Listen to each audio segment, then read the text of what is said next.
Welcome back to the channel once again. If you guys like the content they're providing, be sure to subscribe today so you don't miss any of the upcoming content brought to you by our friends over at Peak Performance. And without further ado, let's get into the video.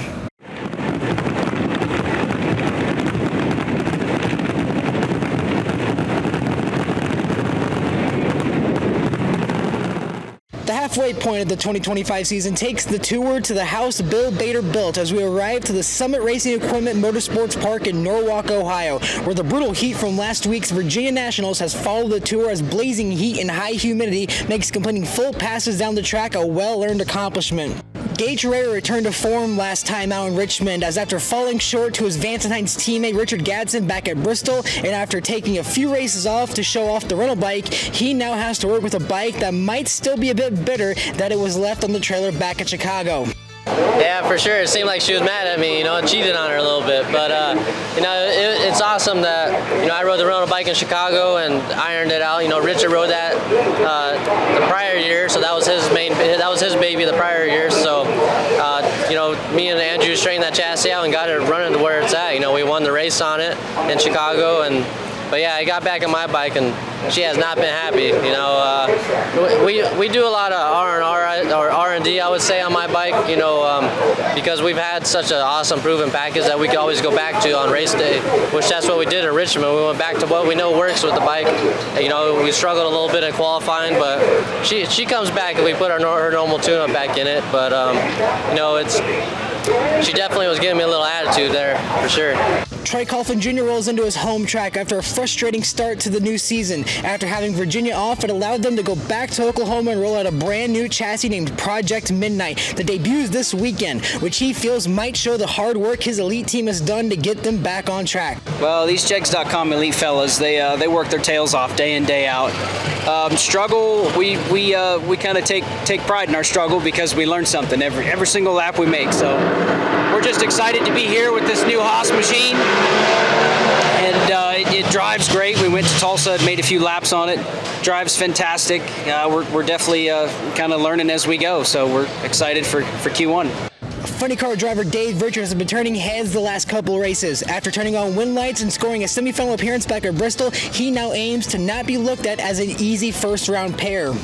Yeah, it's been really cool. I think just the main thing is just trying to build a consistent race car, put it together the same every time. The guys are doing a really good job putting it together, so we're not losing runs on mistakes. The crew chiefs are doing really good, collecting all the data, and we got a really good plan right now just to go up and down the track and race the racetrack. It doesn't matter who we're racing. We're just going to race the racetrack and do what we can do.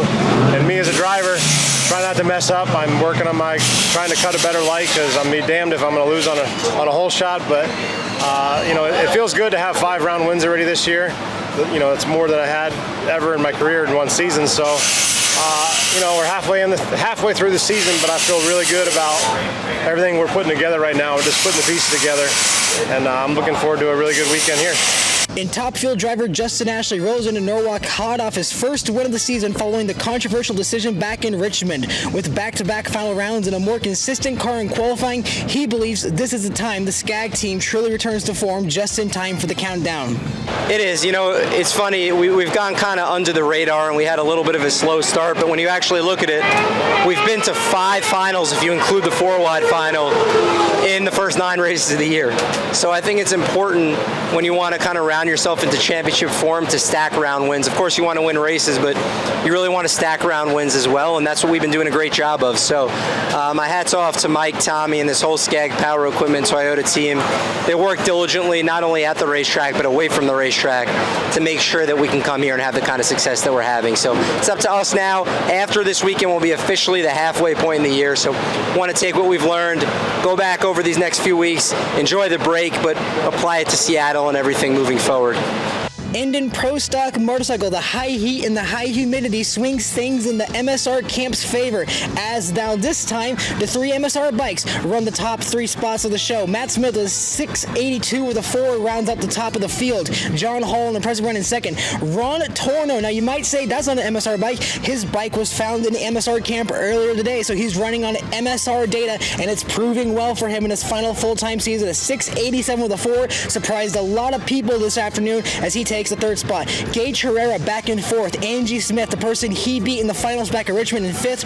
Richard Gadsden, the Bristol winner, back in 6th. Gianna Varisto, who won the ice cream eating competition for the 3rd year in a row, rounds out in 7th. Mark Ingerson down in 8th. Chase Van Sant 9th. Steve Johnson in 10th. Chris Bostick 11th. Wesley Wells back in the 12th spot. And Odolph Daniels rounds out the 13 bike field with a 7:48 with a 3. In pro stock, once again, KB Titan holds strong onto the field. Greg Anderson, number 1 qualifier again. Dallas Glenn, no surprise, back in 2nd. Matt Hartford in 3rd. Greg Stainfield, an impressive start to the weekend, in 4th with a 6:61 with a 3. Eric Latino back in 5th. Cody Coughlin in 6th. Erica Enders in the 7th spot, once again in the top half with a 6:63. And Corey Reed rounds out the top half. Jake Coughlin, the hometown hero and the birthday boy, rounds it out in 9th. Derek Kramer in 10th. Aaron Stanfield back in 11th. Chris McGahan in 12th. Troy Coughlin Jr., who debuts Project Midnight, had a disappointing run in Q number 1 where he scored the tires on the starting line, but had a decent enough run to get a 6:65 with a 3 to see him in the 13th spot. Mason McGahey back in 14th. Derek Reese in 15th. And Val Smeeland, driving the Kenny Delco Pro Stock Chevrolet, rounds down 16th with a 6:74 with a 7. In funny car, Cruz Pedregon be the one to shock the entire class, as in Q number 2, he lowered the boom and ran a 3:89 to take the top spot in qualifying. Austin Prague with an impressive run, the only person to break into the 3s in Q number 1, had a good enough run to hold on to the number 2 spot with a 3:90, but was unable to top Cruz Pedregon. Ron Capps, who comes off of a crash from a midget race back at IRP, feeling sore coming into this weekend, but he holds on strong to the 3rd spot. Jack Pepin back in 4th. Matt Hagan in 5th. Alexis Ajoria, a good start in 6th. Hunter Green, an impressive run up in the 7th spot. Daniel Wilkerson down in 8th. Spencer Hyde in 9th. Dave Richards, who we just talked to, an impressive start to the weekend. He finds himself in 10th. J.R. Todd back in 11th. Chad Green in 12th.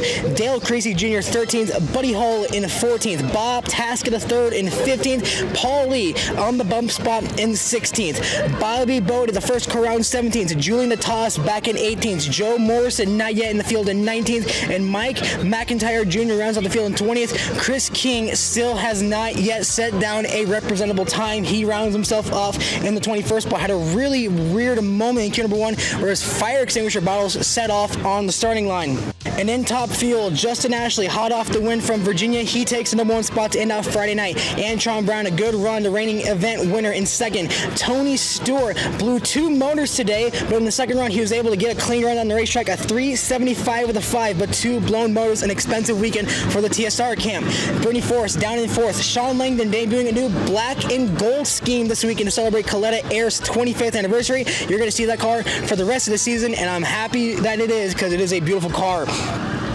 Dan Mercier back in 6th. Spencer Massey in 7th. Josh Hart rounds out the top half in 8th. Clay Milliken down in 9th. Sean Reed in the 10th spot. Back in 11th, you're going to find Steve Torrance. Kyle Wurtzel in 12th.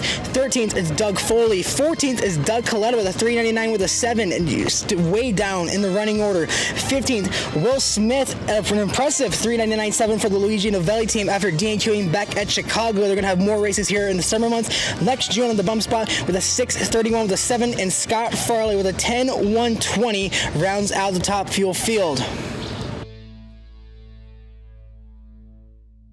Now, start at the closer for the video. I do want to give a bit of clarification on what happened with the Shaun Langdon car. I did get a bit of an update on what actually happened and a bit of a learning experience on maybe some of the terminology of these cars. Now, when you hear the term belly pan, I want people in the comments to tell me what they think of from a normal car perspective.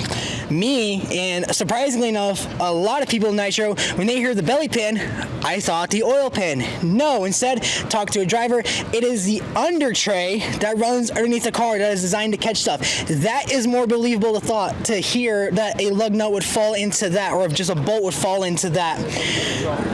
I was more curious when I hear a bolt ended up in the belly pan, that it shot off and ended in the oil pan. That didn't make any sense. So to hear it ended up in the quote-unquote belly pan, or belly tray as it should be called, or even an under tray like anybody else in motorsports would call it, but for some reason here we call it a belly pan. We'll also have an oil pan. Some interesting comments I got off of the Shaun Langdon video as well. Someone thought I should be sued because I said a 3/8 bolt.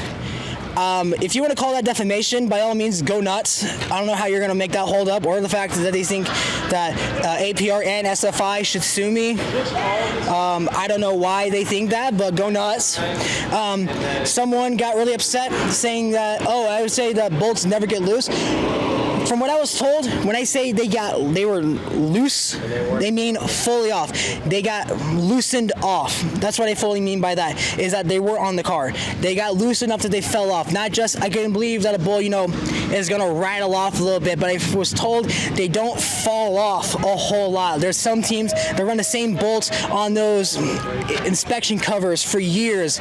I've heard also from some drivers as well that, the threads might get loosened, they might get worn out, and that's how they fall off as well. So regardless, I do want to apologize to the Coletta team on maybe some misrepresentation that I've heard, but regardless of the fact, weird combination is still going to be a really hotly debated topic heading into this weekend.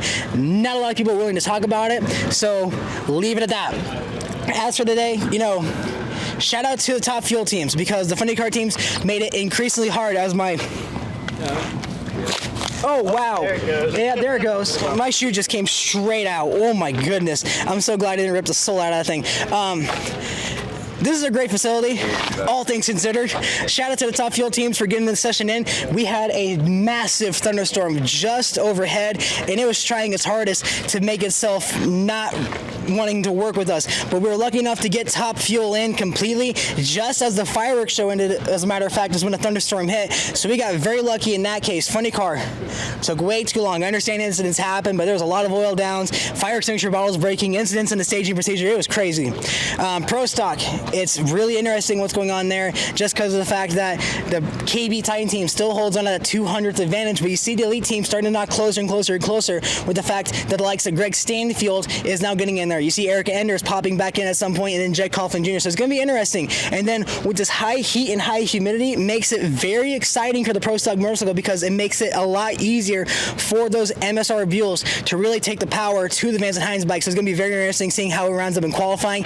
I'm not too sure how much it's going to end shaking up tomorrow, just because of the fact of, high heat, high humidity. It seems like this session was going to be the one that decided the qualifying order heading into Sunday. Some top fuel drivers don't feel as confident in that, thinking that there's an opportunity for them to get bumped down, but it's going to be really difficult depending how the weather shakes out. So it's going to be exciting. That's going to wrap the video here. Thank you to our friends at Peak Performance for sending us out here all season long, and until Saturday afternoon, this is Mighty Mac. We'll see you next time.